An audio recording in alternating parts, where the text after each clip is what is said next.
Stil Koreya, ishlab chiqishi Xitoy, lekin sotuvi O'zbekistonda. Uchtasi birda bo'lgan o'rtoqlar, mana shunaqangi keng turadigan shalvarimiz 200 minglik bo'limda turibdi. Undan tashqari orqamdagi bunaqa ko'ylaklarga qaranglar. Mana bahor keldi o'rtoqlar, futbolkani ustidan yoki ko'ylakni bitta qo'ndirib olib, chiroylikkina shamol o'tkazib yuradigan. Mana qilsangiz. Payt ham keldi. Mana to'g'ri ham kelar ekan o'rtoqlar. Kelasizlar 200 minglik bo'limdan qidirib topasiz.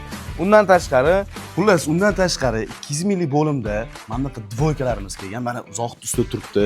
Qalay Zohid? Ko'rsanglar bo'ladi. Juda ham qulay ekan. Bahorda so'qoqqa chiqib sovsaydigan kiyim ekan o'zi. Voy. Aslida o'zi bu dvoykalar premium bo'limda qimmatroq sotilsa ham bo'ladi, lekin sizlarni o'ylagan holda 200 minglik bo'limga alohida, mana usti alohida, pasti alohida 200 ming. Buni alohida bemalol olib ketsanglar ham bo'ladi. lekin kelib bitta kiyib ko'ringlar, tepasini olsanglar, pastini qoldirib ketmaysizlar, aniq. Undan ham zo'r narsani aytaymi? O'tgan yili trend bo'lgan narsa bor. O'shani ko'rsataman. O'tgan yili trend bo'lgan mana bunaqangi kondisioner futbolkani bilgan biladi. Buni sen olib chiqmoqchi eding, o'zing ma'lumotini bermoqchi eding, ulgurmading, shunaqami? O'rtoqlar 100 minglik bo'limda mana shunaqangi kondisioner futbolkalar kelgan. Muzdek zalga kiysanglar ham, issiq havoda kiysanglar ham badanni bosh maza qilib oladigani shu bo'ladi. Ulgurmadik, ma'lumotini ham berib bo'ldim. Olmax kiyim do'koni 24/7 kelaversanglar bo'ladi. Ulgurmay qolmanglar, menga o'xshab tezroq kelinglar.